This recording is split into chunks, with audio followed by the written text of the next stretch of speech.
structurally insulated panels. The great thing about building with SIPs is you get something that's 3 times as strong as a stick-framed house. It's already insulated as it goes up, fast, and the air tightness is unmatched. They also use 1/10 the amount of lumber used in a regular home. One of the most exciting thing that's going on in the solar energy industry is a building integrated solar module, where instead of mounting a rack on the roof and then putting the solar panels on that rack, now we're taking the solar panels and making them part of the roof itself, actually turning the solar panel into a building product. This is the solar material underneath. Solar energy really began in the 1950s when Bell Lab came up with the first solar energy cell. And that solar energy cell was then starting to be used in remote sites for sensors and in spacecraft like satellites, where it was the least cost option. This is a Telstar satellite up above. It's the first commercial use of the Bell photovoltaic cell. And these cells here can never run out and can never break down. There's no moving parts. But here, terrestrially, it really didn't become the least cost option for many, many applications until the mid-70s, where we started to see it in remote homes, where we started to see it on call boxes for the police, these sorts of applications. In the early 70s, we were paying as much as $200 per watt of solar panel, whereas today we're paying close to $3 or $4 a watt. So the price has dropped dramatically over the past 30 years.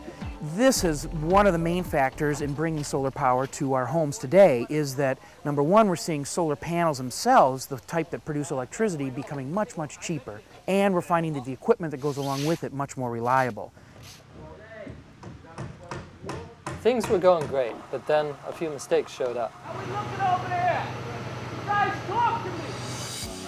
Nothing's absolutely perfect. In a perfect world, everything works out. The problem was either in Bill's design or in the factory or in the installation, and no one was willing to admit they'd made the mistake.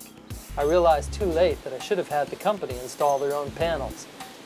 As Bill likes to say, a mistake is not a mistake if you can fix it. The problem was, how much would that cost? Like I had mentioned to you before. My framer had overlooked one too many errors.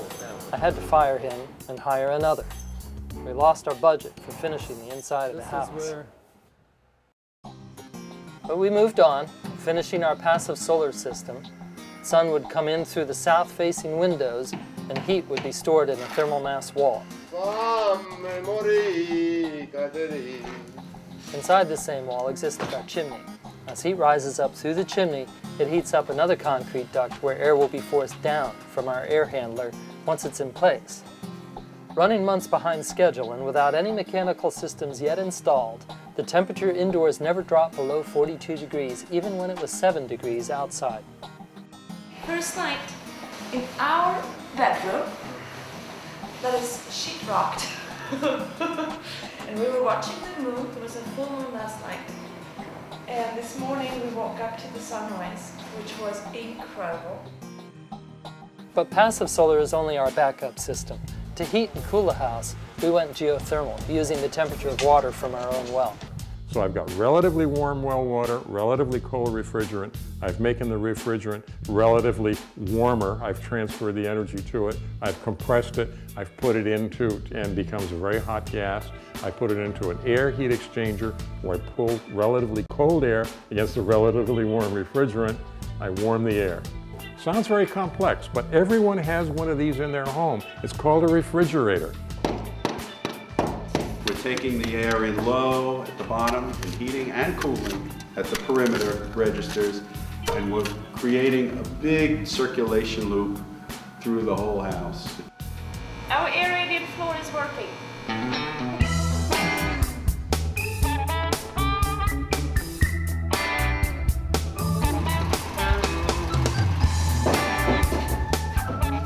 Our bank gave us a 3-month extension. We worked day and night, hurrying through one of the coldest winters in Long Island to pass inspection. As Bill Chaliff likes to say, our house is the Swiss watch of solar homes, with more going on per square foot than any other house he's designed. We don't burn oil, hardly any natural gas, and we don't pollute the environment. You feel exposed, huh? After 2 years, our solar system has paid for itself through cashback incentives from our power company, and tax credits from New York's IRS. We continue to get 1/3 of our electricity free from the sun, and we sell electricity we don't use back to the power company.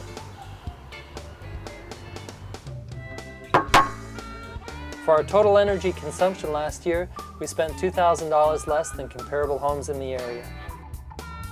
We've been qualified high above the standards for an Energy Star home, and colleges have scheduled field trips for architecture and environmental studies.